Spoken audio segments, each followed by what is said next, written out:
नमस्कार बच्चों, कैसे हैं आप बच्चों। आज हम अपने यूएनओ के छठे अंक सचिवालय महासचिव इसके बारे में जानने का प्रयास करेंगे। बच्चों, सबसे पहले तो भूमिका की बात करें। जैसा कि आप सभी को पता है कि यूएनओ जो है 24 अक्टूबर 1945 को बनाया गया और उसके बनाने के साथ ही 6 अंक अस्तित्व में आए। तो यूएनओ की जो रचना जिसको हम कहें तो उसमें 6 अंग आते हैं। उन 6 अंगों में सचिवालय और महासचिव का महत्वपूर्ण स्थान है। तो उसके लिए चार्टर में भी व्यवस्था की गई है। चार्टर के अनुच्छेद अध्याय 15 में अनुच्छेद 97 से 101, ध्यान रखें बच्चों, चार्टर के अध्याय तो है 15 और अनुच्छेद 97 से 101 तक जो है वो सचिवालय और महासचिव के पद की व्यवस्था की गई है। अब हम बात करते हैं रचना की, सचिवालय की रचना। ये कहा गया है आर्टिकल 97 में कि संयुक्त राष्ट्र संघ का एक सचिवालय होगा और उसके साथ ही कार्य या प्रशासकीय जो प्रतिनिधि होगा या काम करने की जो सारी शक्ति है वो महासचिव को दी गई है और महासचिव की सहायता के लिए अन्य कर्मचारी वर्ग भी होगा। कर्मचारियों की नियुक्ति जो है वो जो कि चार्टर के अनुच्छेद 101 में वर्णित है। चार्टर के अनुच्छेद 101 में कहा गया है कि सचिवालय के अंदर जो काम करने वाले कर्मचारी वर्ग होगा उसकी नियुक्ति जो है महासचिव के द्वारा की जाएगी, वो अनुच्छेद 101 में है। उसके बाद है शपथ व सेवा शर्तें। बच्चों, जब हम कोई काम करते हैं या हम किसी भी पद पर नियुक्त होते हैं तो उस पद की गरिमा को बनाए रखने के लिए या उसको ज्वाइन करने के लिए हमें कुछ शर्तें दी जाती हैं। वो उन शर्तों का पालन करना बहुत ही ज़रूरी होता है। शपथ की हम बात करें तो अगर मैं भारत की बात करूं तो भारत में जितने भी संवैधानिक अधिकारी रहे हैं उनसे भी पद और गोपनीयता की शपथ दिलाई जाती है उनको भी, और उनको भी ये कहा जाता है कि आप अपने कार्यकाल के दौरान ऐसा नहीं करेंगे, ऐसा नहीं करेंगे, ये आपका दायित्व होगा। तो इसी तरीके से जब यूएनओ के प्रतिनिधियों को जो है नियुक्ति दी जाती है तो अनुच्छेद 100 के तहत उनके लिए कुछ सेवा शर्तें भी निर्धारित की गई हैं और उनसे शपथ भी दिलवाई जाती है। बच्चों, एक खास बात यही है कि कोई भी कर्मचारी जो भी नियुक्त होगा यूएनओ में वह किसी यूएनओ से बाहर किसी भी संस्था से या किसी भी सरकार से आदेश नहीं देगा। अगर मैं सरल शब्दों में कहना चाहूँ तो बच्चों इसका मीनिंग यही है कि जो व्यक्ति जो है यूएनओ के तहत कार्य करेगा तो वह अपनी सरकार या दूसरी संस्थाओं से के दबाव में नहीं होगा। वो केवल यूएनओ के तहत, यानी कि उसकी नियुक्ति यूएनओ में हुई है तो वो यूएनओ या सुरक्षा परिषद महासभा या जिस अंग में उसकी नियुक्ति हुई है उस अंगों के शर्तों और नियमों को मानेगा, वह दूसरे किसी का पालन नहीं करेगा। यानी कि उसकी निष्ठा जो है, हम यूँ कह सकते हैं, उसकी निष्ठा जो है वो यूएनओ के प्रति रहेगी। शपथ एवं सेवा शर्तों में यही है। उसके बाद हम बात करते हैं यूएनओ के जो सचिवालय है उसके विभिन्न विभागों की स्थापना की गई है। विभिन्न विभाग कौन कौन से हैं, इनको अगर हम संक्षेप में बताना चाहें तो 7 भाग जो है वो बनाए गए हैं सचिवालय के। सबसे पहले तो है सुरक्षा परिषद संबंधी विभाग। सुरक्षा परिषद, आप बच्चों सभी को पता है कि यूएनओ की स्थापना ही जो है सुरक्षा व्यवस्था, यानी कि विश्व युद्ध ना हो, विश्व को युद्धों से बचाया जाए और इसका दायित्व जो है वो सुरक्षा परिषद पर डाला गया है। तो सुरक्षा परिषद संबंधी विभाग जो सुरक्षा के मामलों में जो है वो अपनी राय देता है या उसकी जानकारी देता है। उसके बाद अगर हम बात करते हैं तो प्रशासकीय व वित्तीय विभाग। बच्चों, इसमें एक बात ये आती है कि जब भी हमें कोई कार्य करना होता है तो हमें कर्मचारियों की जरूरत होती है और कर्मचारी टेक्निकल ज्ञान वाले भी हो सकते हैं, सामान्य ज्ञान वाले भी हो सकते हैं। तो ये प्रशासकीय कार्य। और उसके बाद हम बात करते हैं वित्तीय की। वित्तीय कार्य, आपको पता है कि बिना पैसे के कोई भी कार्य पॉसिबल नहीं हो पाता, तो यूएनओ को भी अपने कार्य करने के लिए पैसे चाहिए हैं, तो उस पैसे का लेन देन वित्तीय विभाग, प्रशासकीय व वित्तीय कार्य जो है ये भी एक विभाग बनाया गया है। उसके बाद है तीसरा है सम्मेलन और समापन। अब हम बात करते हैं बच्चों, यूएनओ का सभी कार्य जो है वो सम्मेलन के माध्यम से होता है। मैंने आपको पहले भी बताया कि यूएनओ के जितने भी कार्य किए जाते हैं उसके लिए सम्मेलन बुलाए जाते हैं, प्रतिनिधियों की राय ली जाती है। तो प्रतिनिधि जो विभिन्न देशों से आते हैं, बच्चों आपको पता है यूएनओ में 193 जो देश हैं उन देशों के प्रतिनिधि, उनको बुलाना, उनकी व्यवस्था करना, उनसे विचार विमर्श करना, ये सारे कार्य जो है वो सम्मेलन में ही होते हैं। सम्मेलन और सामान्य कार्य जो है ये भी एक विभाग बना हुआ है यूएनओ के तहत। उसके बाद है हमारा अगले, अगर हम बात करें तो वो है आर्थिक विषय। अभी देखिए बच्चों, अगर हम आर्थिक विषयों की बात करते हैं तो विश्व में WHO, IMF, वर्ल्ड बैंक और कहीं पर मंदी, ठीक है, बेरोजगारी, इस तरीके के जो मुद्दे आते हैं वो भी महासभा और सुरक्षा परिषद में आते हैं। तो ऐसे विषय और फिर उनका लेन देन, किस देश को कितनी सहायता की जरूरत है, इस तरीके से जो आर्थिक विषय हैं ये भी जो है सचिवालय के पास आते हैं। उसके बाद हम बात करते हैं सार्वजनिक होता है आम जनता से। आम जनता यानी विश्व के सभी लोगों से। अभी देखिए कोरोना महामारी की बात करें तो ये जो एक विषय है ये पूरे विश्व से जुड़ा हुआ है और आम लोगों से, आम जनता से जुड़ा हुआ है। तो ये एक सार्वजनिक मामला है। इसके अलावा सूचना का अधिकार है। इस तरीके से जो आम जनता से जुड़े हुए मुद्दे होते हैं, आम लोगों के, विश्व के सभी लोगों से जुड़े हुए मामले होते हैं, वो सार्वजनिक मामले, वो भी जो है एक विभाग बनाया गया है यूएनओ के तहत, उसमें आते हैं। और ये सभी जो है सुरक्षा परिषद और महासभा के तहत आते हैं। लेकिन इन सब का रिकॉर्ड जो है वो सचिवालय में रखा जाता है। उसके बाद है, अगर हम बात करें इसी तरीके से बच्चों ये 7 विभाग बनाए गए हैं। अब मैं बात करती हूँ सचिवालय के कार्यों की।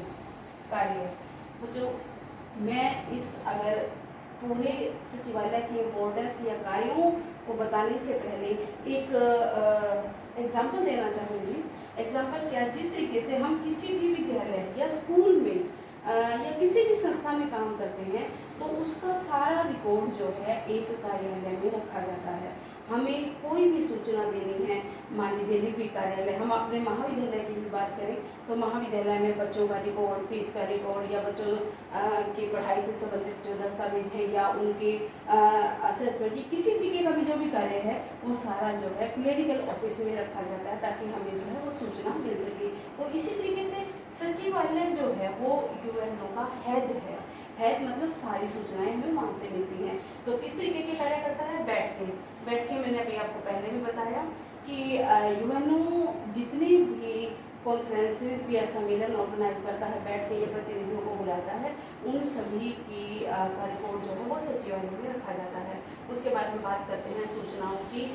सभी प्रकार की सूचनाओं का लेन देन, विभिन्न देशों से बात करनी है या उससे संबंधित कोई सूचना आम लोगों के लिए है उसको प्रेषित करना है, इस तरीके से, या किसी देश से कोई समझौता संधि हुआ, इस तरीके की सूचनाएं जो हैं वो भी यूएनओ के कार्यालय में आती हैं। इसके बाद सबसे बड़ी बात जो आती है वो आती है समन्वय की। समन्वय होता है कोऑर्डिनेशन। अब देखिए यूएनओ के जो है ना 6 अंग हैं, उन 6 अंगों में कोऑर्डिनेशन का कार्य जो है, कोऑर्डिनेशन यानी कि सामाजिक और आर्थिक परिषद ने क्या कार्य किया, सुरक्षा परिषद ने क्या कार्य किया, महासभा ने क्या कार्य किया, इस तरीके से जो सभी के डिसीजन हुए, सभी के निर्णय हैं जो है उनके अंदर कोऑर्डिनेशन बनाना, उसको समन्वय कहते हैं। तो समन्वय का कार्य भी सचिवालय के द्वारा ही किया जाता है।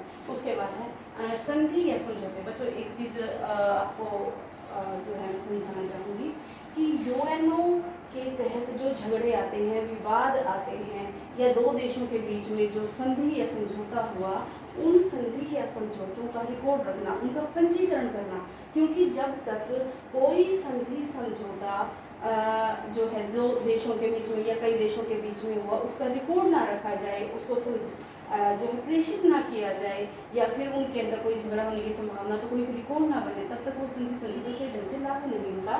तो संधि या समझौते को लागू करने के लिए और उनके बाद उसका पूरा रिकॉर्ड रखने के लिए जो है वो सचिवालय की ही ये जिम्मेदारी तय की गई है। उसके बाद हम करते हैं बच्चों, यहाँ तक तो हम बात करते हैं सचिवालय की। अब सचिवालय क्या है, देखा जाए तो सचिवालय एक बिल्डिंग है। हम अपने महाविद्यालय की बात करें तो महाविद्यालय एक बिल्डिंग है, लेकिन इसको अगर इसके अंदर प्राध्यापिका वर्ग या लिपिक वर्ग या प्रिंसिपल जो भी हमारी मैनेजमेंट है, अगर वो इसके अंदर नहीं आती तो इसको हम महाविद्यालय का रूप नहीं दे सकते, क्योंकि ये तो बिल्डिंग है। इसी तरीके से सचिवालय क्या है, सचिवालय एक बिल्डिंग है जहाँ रिकॉर्ड रखा जाता है। तो सचिवालय को सुचारू रूप से चलाने के लिए जो एक अधिकारी की नियुक्ति की गई है वो है महासचिव। महासचिव जो है वो सचिवालय का मुखिया होता है। हम यूँ कहें कि यह तो एक बिल्डिंग है, इस बिल्डिंग के अंदर जो जान देने का कार्य है या जिसको चलाने का कार्य है वो सारा महासचिव को ही दिया जाता है। महासचिव जो है वो महत्वपूर्ण पदाधिकारी है सचिवालय के अंदर। तो अब महासचिव की बात करें तो आर्टिकल, जैसा कि मैंने पहले भी बताया कि अध्याय तो 15 है, अनुच्छेद 97 में जो है वो महासचिव की नियुक्ति की बात की गई है। और खास बात, जैसा कि हमारे देश के अंदर राष्ट्रपति को हम प्रथम नागरिक मानते हैं, तो यूएनओ के अंदर अगर जो प्रथम नागरिक माना जाता है या विश्व का, बच्चों के छोटे क्वेश्चन के हिसाब से विश्व का जो प्रथम नागरिक है वो महासचिव को माना जाता है। तो इसी बात से ही महासचिव की जो है स्थिति का हमें वैसे भी पता चलता है। उसके बाद हम बात करते हैं नियुक्ति की। महासचिव की नियुक्ति कैसे होती है? सुरक्षा परिषद की अनुशंसा, अनुशंसा मतलब संयुक्त राष्ट्र संघ के अंदर सुरक्षा परिषद सिफारिश करती है और महासभा जो है उसकी सिफारिश या अनुशंसा को मानकर महासचिव की नियुक्ति करती है। बच्चों इसमें एक जो मेन बात है वो ये है कि जो सुरक्षा परिषद के 5 स्थायी सदस्य हैं और 10 अस्थायी, तो उनमें से महासचिव की नियुक्ति करते हुए 5 जो परमानेंट सदस्य हैं उनकी जो है अनुमति या सहमति जो है वो अनिवार्य है। अगर वो सहमत नहीं है तो महासचिव की नियुक्ति पर प्रॉब्लम आ सकती है। तो 5 परमानेंट सदस्य जो हैं वो सहमत होने चाहिए। उसके बाद हम बात करते हैं कार्यकाल की। सामान्य तौर पर जो है चार्टर के अंदर जो है महासचिव के कार्यकाल की कोई भी व्यवस्था नहीं की गई, लेकिन ये जो है 1976 में एक जो है विधेयक लाया गया, यूँ कह सकते हो, या एक बिल पास किया गया। उसमें जो महासचिव का कार्यकाल है वो 5 वर्ष निर्धारित किया गया। लेकिन इसके साथ एक बात और जोड़ के आती है कि जो 5 वर्ष का कार्यकाल पूरा हो जाए तो उसकी दोबारा नियुक्ति, पुनर्नियुक्ति जो है वो की जाती है। बच्चों आज तक के रिपोर्ट में जो है लगभग सभी जो महासचिव हैं उन्होंने 10 साल 9 साल का कार्यकाल पूरा किया है। अब हम बात करते हैं कार्यों की कि महासचिव कार्य क्या करते हैं। बच्चों जब तक ये सारी संस्था अपने आप में निर्जीव है, जब तक कि उसको एक्टिव रूप से चलाने के लिए महासचिव नहीं है, ये सारे कार्य जो हैं ये महासचिव के द्वारा किए जाते हैं। सबसे पहले अगर मैं इसको बांटना चाहूँ तो प्रशासकीय कार्य, प्रशासकीय कार्य मतलब यूएनओ सुरक्षा परिषद या विभिन्न देशों के अंदर जो बातचीत करनी है, प्रशासन चलाने का कार्य है यूएनओ के, वो सभी कार्य जो है महासचिव के द्वारा किए जाते हैं। उसके बाद अगर हम बात करें वार्षिक प्रतिवेदन की, वार्षिक प्रतिवेदन का मतलब ये है कि प्रत्येक वर्ष जितने भी कार्य किए गए महासभा, सुरक्षा परिषद या यूएनओ के किसी भी अंग के द्वारा, उन सब की वार्षिक रिपोर्ट जो है। बच्चों इस वार्षिक रिपोर्ट को अगर मैं सिंपल शब्दों में समझाना चाहूँ तो यही कहा जा सकता है कि जैसे हमारे स्कूल कॉलेज में एनुअल फंक्शन होते हैं और प्राचार्य जी के द्वारा जो है रिपोर्ट प्रस्तुत की जाती है, तो उसी तरीके से ये पूरे वर्ष के अंदर जो जो कार्य किए गए यूएनओ के द्वारा या किसी भी अंग के द्वारा, तो उसका वार्षिक प्रतिवेदन जो है महासचिव के द्वारा जो है प्रस्तुत किया जाता है। उसके बाद हम बात करते हैं सुरक्षा परिषद।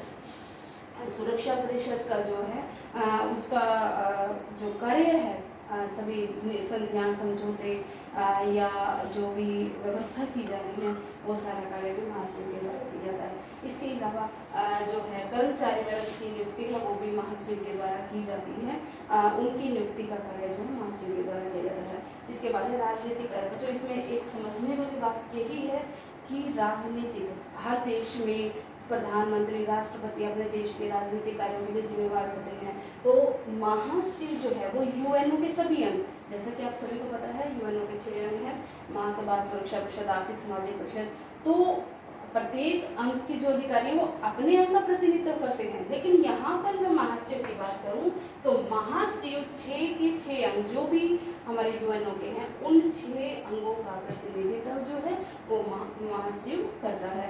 इसके अलावा एक हम यूँ कहें कि महासचिव की जो भूमिका है वो महत्वपूर्ण है। बच्चों एक जो और इम्पोर्टेंट बात आती है वो ये है कि अब तक जितने भी महासचिव हुए हैं हमारे यूएनओ के अंदर, तो उसको हमने एक सीक्वेंस में याद करना है। सीक्वेंस क्या है, अगर हम उनको एक ट्रिक के माध्यम से करें तो शायद हमें जल्दी से समझ में आ जाता है। तो हम जो है एक शब्द है इंग्लिश के, उसके माध्यम से जो है इसको समझ सकते हैं। TUDA।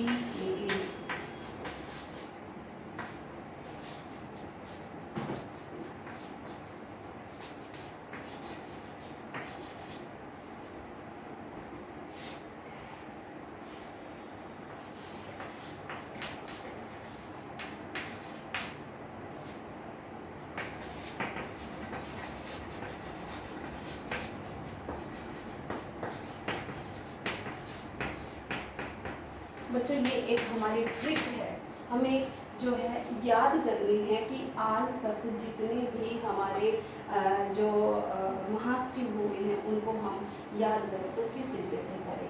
टी, एक जितने भी महासचिव हुए उनके नाम का एक एक शब्द, ठीक है, हम देते हैं।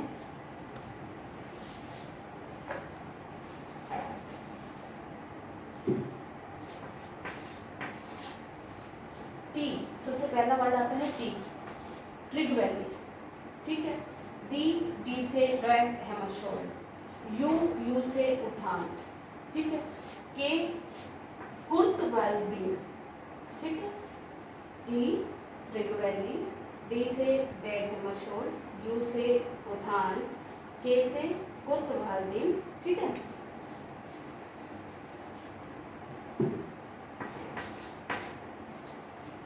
ठीक है, और उसके बाद जेवियर, ठीक है, उसके बाद है कॉफी अनान, ठीक है, और बी से बुतरस, बुतरस घनी, ठीक है। और वर्तमान में जो है वो है एंटोनियो, ठीक है, एंटोनियो गुटेरेस। ये